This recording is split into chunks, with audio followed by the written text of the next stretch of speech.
Inheritance. तो आज हमारा टॉपिक रहेगा इनहेरिटेंस, कि जब आप एक क्लास क्रिएट कर लेते हो तो आप उस क्लास में कुछ डाटा मेंबर्स डिफ़ाइन करते हो और कुछ मेथड्स होते हैं।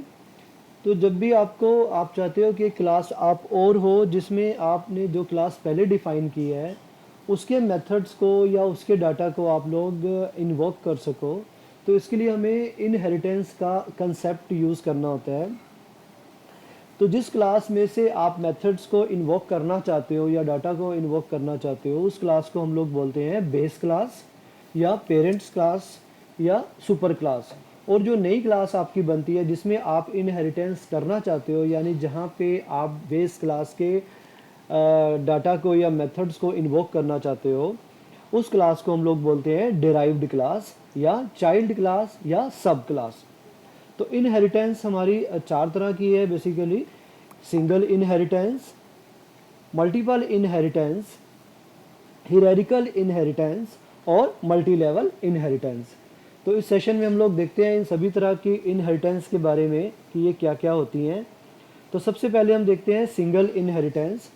सिंगल इनहेरिटेंस क्या होता है कि जब भी कोई एक क्लास किसी एक सिंगल क्लास से इनहेरिट हो, यानी कि आप क्लास ए है, एक क्लास बी है, जब आप क्लास ए को क्लास बी में इनहेरिट करोगे तो इस केस में डिराइव्ड क्लास भी एक है और बेस क्लास भी एक है। तो इस तरह के इनहेरिटेंस को हम लोग सिंगल इनहेरिटेंस कह सकते हैं। जैसे यहाँ पे क्लास ए क्लास बी में इनहेरिटेड है, तो यहाँ पे क्लास बी क्या हुई हमारी डिराइव्ड क्लास, चाइल्ड क्लास, और क्लास ए क्या हुई हमारी पेरेंट क्लास या बेस क्लास या सुपर क्लास, और क्लास बी सब क्लास भी कह सकते हैं। उसके बाद आता है हमारा मल्टीपल इनहेरिटेंस। मल्टीपल इनहेरिटेंस में क्या होता है कि जब भी एक डिराइव्ड क्लास एक से ज़्यादा क्लासेस को इनहेरिट करती है, जैसे आप डायग्राम में देख रहे हो कि क्लास डी है, क्लास ए को, क्लास बी को और क्लास सी को इनहेरिट कर रही है, यानी एक से ज़्यादा क्लासेस को जब कोई क्लास इनहेरिट करती है तो इसको हम बोल सकते हैं ये मल्टीपल इनहेरिटेंस है। उसके बाद है हमारा हियरार्किकल इनहेरिटेंस आता है कि जब भी मान लो क्लास ए, यहाँ पर डायग्राम में आप देखो क्लास ए एक बेस क्लास है, इसको क्लास बी ने भी इनहेरिट किया, इसको क्लास सी ने भी इनहेरिट किया। यहाँ पर क्या होगा, मान लो क्लास ए में कुछ मेथड्स आपने लिखे हैं, क्लास बी में कुछ और मेथड लिखे हैं, क्लास सी में कुछ और मेथड है, तो क्लास बी के टोटल मेथड्स क्या होंगे, क्लास बी के अपने मेथड और जो मेथड ये क्लास ए से इनहेरिट करेगी। इसी तरह से क्लास सी में कौन से मेथड होंगे, क्लास सी के अपने मेथड और क्लास ए से जो ये मेथड इनहेरिट करेगी। तो इस तरह से दोनों क्लासेस में क्लास ए है जो हमारी इनहेरिटेड रहेगी। तो इस तरह की इनहेरिटेंस को हम क्या बोलते हैं, हियरार्किकल इनहेरिटेंस। इसके आगे और भी हो सकता है, क्लास डी भी हो सकती है जिसमें जो क्लास बी को इनहेरिट कर सकती है। इस तरह से आगे आता है हमारा मल्टी लेवल इनहेरिटेंस। जब भी कोई क्लास दूसरी क्लास में इनहेरिटेड हो तो उस क्लास को बोलते हैं कि ये डिराइव्ड क्लास है। तो मल्टी लेवल में क्या होगा, जैसे डायग्राम के हिसाब से हम बात करें तो क्लास ए हमारी है जो क्लास बी में इनहेरिटेड है और क्लास बी है जो ये क्लास सी में इनहेरिटेड है। तो इसमें क्या होगा, जो मेथड क्लास ए में है वो क्लास बी में भी आएंगे और क्लास बी के अपने भी मेथड्स होंगे, और क्लास सी जब क्लास बी क्लास सी में इनहेरिटेड हो जाएगी तो क्लास सी के अपने भी मेथड हैं और क्लास बी के मेथड भी लेगी। क्लास बी ऑलरेडी इनहेरिटेड है क्लास ए से, तो इसका मतलब इन टोटलिटी क्या हो गया, जो क्लास सी है इसको पास सभी तरह के मेथड, इसके अपने मेथड भी, क्लास बी के मेथड भी और क्लास ए के मेथड भी विजिबल रहेंगे। तो इस तरह की इनहेरिटेंस को क्या बोलते हैं, मल्टी लेवल इनहेरिटेंस। तो आप कितने मर्जी डीप लेवल तक जा सकते हो, सी के नीचे क्लास डी भी हो सकती है, फिर नीचे एक एक्स क्लास भी हो सकती है। ये एक हमने ब्लॉक डायग्राम से इंडिकेट किया है क्लासेस को। एक्चुअल में यहाँ पे कोड रहता है, जब आप जावा में इसका इम्प्लीमेंटेशन करोगे तो अभी समझाने के पर्पज़ से ब्लॉक इंडिकेशन से इसको बताया गया है। अब हम देखते हैं कि जावा में हम एक क्लास को, एक सब क्लास को कैसे डिफाइन कर सकते हैं, यानी इनहेरिटेंस हम कैसे कर सकते हैं। तो जावा में इनहेरिटेंस का कंसेप्ट यूज़ करना हो तो आपको क्या करना होता है, एक्सटेंड्स कीवर्ड यूज़ करना होता है। मैंने हाईलाइट किया है, मान लो मैंने लिखा क्लास का नेम मैंने ले लिया सब class name, extend super class name. आगे क्लास की मैंने बॉडी दे दी, बॉडी में दो तरह की चीज़ें मैंने लिखी है, वेरिएबल डिक्लेरेशंस और मेथड डिक्लेरेशन। यह इंपॉर्टेंट क्या है, हमारा एक्सटेंड्स कीवर्ड है। जो एक्सटेंड कीवर्ड क्या करेगा, सुपर क्लास की प्रॉपर्टीज को इनहेरिट कर देगा हमारी हमारी जो डिराइव्ड क्लास है यानी कि सब क्लास है। तो इजी है, आपको किसी भी क्लास को कभी इनहेरिट करना हो तो आपको क्या करना है, सिर्फ एक्सटेंड्स कीवर्ड यूज करना है। इसका एक सिंपल सा हम एक प्रोग्राम भी देख लेते हैं कि इन एक्चुअल में हम लोग इस इनहेरिटेंस को, सिंगल इनहेरिटेंस को कैसे अचीव कर सकते हैं।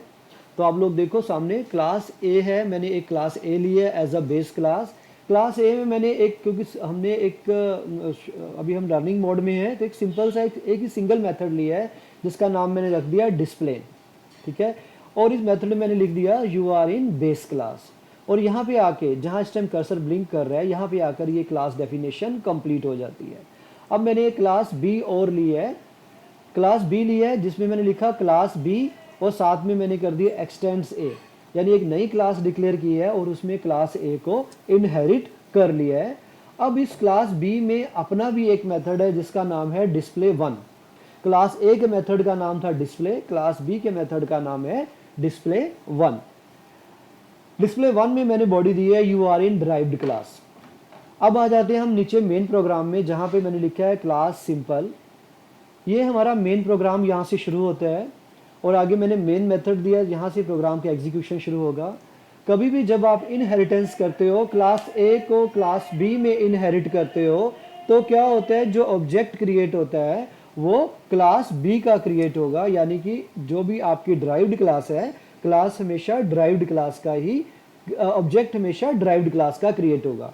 यहाँ जो क्लास ए है ये क्या है, हमारी बेस क्लास है, और क्लास बी क्या है, हमारी डिराइव्ड क्लास है। तो ऑब्जेक्ट किसका बनना चाहिए, डिराइव्ड क्लास का। अगर आप बेस क्लास का बनाओगे तो बेस क्लास को डिराइव्ड क्लास वाले मेथड विजिबल नहीं है, तो इसलिए हम इस केस में क्या करते हैं, डिराइव्ड क्लास का ऑब्जेक्ट क्रिएट करते हैं। तो ऑब्जेक्ट क्रिएट करने के लिए आपको क्या लिखना है, क्लास नेम, आगे ऑब्जेक्ट नेम। यहाँ क्लास नेम क्या है, हमारा डिराइव्ड क्लास का नाम बी है। ऑब्जेक्ट का नाम मैंने समझने के पर्पज से ओबीजे ले लिया है, B OBJ is equal to new B. इससे क्या होगा, बी जो डिराइव्ड क्लास है इसका ओबीजे नाम का एक ऑब्जेक्ट क्रिएट हो जाएगा। अब मैंने क्या किया है कि बी ओबीजे डॉट डिस्प्ले लिखा। इससे क्या होगा, ये आपको ये शो करेगा कि आपकी जो क्लास ए है, अब आप क्लास बी के ऑब्जेक्ट के थ्रू क्लास ए के मेथड को इन्वोक कर रहे हो। मैंने लिखा ओबीजे डॉट डिस्प्ले, तो इससे क्या होगा, क्लास ए का डिस्प्ले मेथड कॉल हो जाएगा। फिर नेक्स्ट लाइन में मैंने लिखा ओबीजे डॉट डिस्प्ले वन, इससे क्या होगा, डिराइव्ड क्लास का डिस्प्ले मेथड इन्वोक होगा। तो ये प्रूफ कर रहा है कि क्लास ए के जो मेथड हैं क्लास बी में विजिबल हैं। तो इस प्रोग्राम की आउटपुट क्या रहेगी, you are in base class, जो हमारा फर्स्ट लाइन है ओबीजे डॉट डिस्प्ले, इससे क्या होगा, you are in base class. और सेकंड डिस्प्ले वन में क्या होगा, you are in derived class. Method में जो मैंने जो स्ट्रिंग्स लिए हैं ये थोड़े इस तरह से लिए ताकि आपको बात समझ आ जाए कि you are in base class या you are in derived class. In actual जो आप प्रोग्राम लिखोगे यहाँ पे कुछ और भी हो सकता है, ये सिर्फ समझने के पर्पज से है। तो इस तरह से आप सिंगल इनहेरिटेंस को प्रोग्राम में अचीव कर सकते हैं। अब हम एक चीज़ और देखते हैं, एक वेरिएशन और देखते हैं इसी का ही। यही प्रोग्राम मैंने दोबारा लिखा, वहाँ पे हमने क्या किया, डिस्प्ले मेथड ही एक बेस क्लास में मेथड का नाम डिस्प्ले लिया था और डिराइव्ड क्लास में भी उसका मेथड का नाम डिस्प्ले वन ले लिया था। अब हम क्या करते हैं, इसी प्रोग्राम को एक नए वेरिएशन के साथ देखते हैं। तो क्लास ए है मेरी और क्लास ए में मैंने डिस्प्ले मेथड दिया you are in base class, जैसे पिछले प्रोग्राम में था। क्लास बी में क्लास ए मैंने इनहेरिट कर ली। क्लास बी में मैंने फंक्शन लिखा, नया मेथड लिखा डिस्प्ले वन। उसके बाद उस फंक्शन की बॉडी के अंदर मैंने बेस क्लास का फंक्शन यहाँ पे कॉल कर लिया। मेन प्रोग्राम में कॉल करने की बजाय हमारी जो डिराइव्ड क्लास है इसके डिस्प्ले वन में मैंने मेन प्रोग्राम का हमारी बेस क्लास के फंक्शन को कॉल कर लिया और उसके बाद अगली लाइन में लिखा you are in derived class. अब आप मेन प्रोग्राम में देखो, मैंने जो डिराइव्ड क्लास है उसका ऑब्जेक्ट क्रिएट किया बी है हमारी डिराइव्ड क्लास, उसके ऑब्जेक्ट का नाम क्या रखा है, ओबीजे। तो मैंने लिखा ओबीजे डॉट डिस्प्ले वन। तो इससे क्या होगा, मैंने अलग से obj डॉट डिस्प्ले नहीं लिखा, मैंने डिस्प्ले वन लिखा है। तो ये डिराइव्ड क्लास के डिस्प्ले वन फंक्शन को, मेथड को कॉल करेगा। उससे क्या होगा, डिस्प्ले वन मेथड कॉल होगा, डिस्प्ले वन की बॉडी में ही मैंने डिस्प्ले फंक्शन को, मेथड को कॉल किया हुआ है। तो आउटपुट वही आएगी, you are in base class and you are in derived class. तो क्या हो गया, हमें अलग से डिस्प्ले मेथड को कॉल नहीं करना पड़ा, हमने उसी में डिराइव्ड क्लास में ही उस मेथड को कॉल कर लिया। अब आगे बढ़ते हैं। मेन कंसेप्ट है हमारा overriding, method overriding. Last video में हमने देखा था कि मेथड ओवरलोडिंग क्या होता है। अब यहाँ पे एक नया कंसेप्ट आ गया, मेथड ओवरराइडिंग। ठीक है, तो अब ये देखते हैं कि ये क्या होती है और जावा में हम लोग इसको कैसे अचीव कर सकते हैं। मेथड ओवरराइडिंग, मेथड ओवरराइडिंग का मतलब क्या होता है कि जब भी आप किसी एक बेस क्लास को किसी ड्राइव क्लास में इनहेरिट करते हो, ठीक है, यहाँ पे क्लास ए है हमारी और उसके मेथड का नाम क्या है हमारा, डिस्प्ले।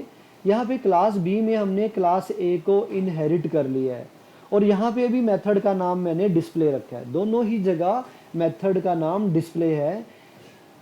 क्लास ए के मेथड में मैंने मैसेज दिया है you are in base class, और क्लास बी के मेथड में मैंने दिया है you are in derived class.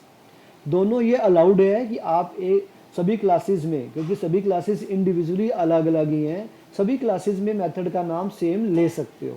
लेकिन जब आप इनहेरिटेंस करोगे, इस केस में डिस्प्ले क्लास ए में भी है, डिस्प्ले क्लास बी में भी है, दोनों का नाम सेम है।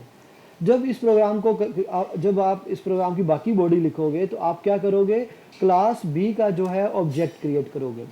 मान लो यहाँ से मैंने मेन फंक्शन शुरू कर दिया, क्योंकि ये प्रोग्राम सेगमेंट है, इसमें मैंने नहीं करके दिया, तो हमने लिखा ओबीजे, ऑब्जेक्ट क्रिएट किया न्यू बी।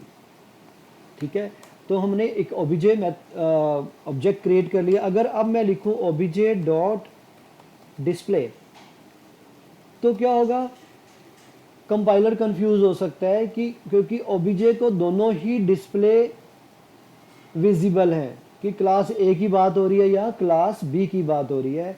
इस केस में क्या होगा, मेथड ओवरराइडिंग का कंसेप्ट वर्क करेगा कि हमेशा कभी भी ऐसा हो कि बेस क्लास और डिराइव्ड क्लास दोनों ही क्लासेस में मेथड का नाम सेम हो, तो अगर आप डिराइव्ड क्लास के ऑब्जेक्ट के थ्रू उस मेथड को कॉल करते हो तो डिराइव्ड क्लास का मेथड ही इन्वोक होगा।